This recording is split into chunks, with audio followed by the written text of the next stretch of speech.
Hi, I'm Denine, and I'm so glad that you are here with us. We are at the California Mathematics Council South in Palm Springs, and I'm here with Tara, who teaches second grade at my school. We get to work together, and Stanley, of course, is here. And I'm very excited because I've learned so many new math activities and strategies that we can share with you.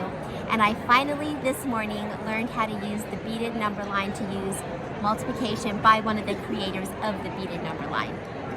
I have learned a lot, lots of hands-on activities, but we just finished a session, and I'm excited to be able to integrate everything into my math time. So I'm looking forward to that. And Tara might share a video too.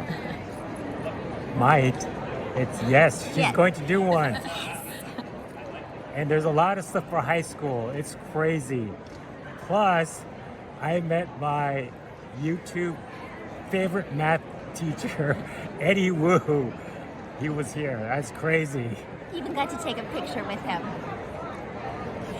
Well, we will look forward to sharing more with you, and we'll see you soon. Bye-bye.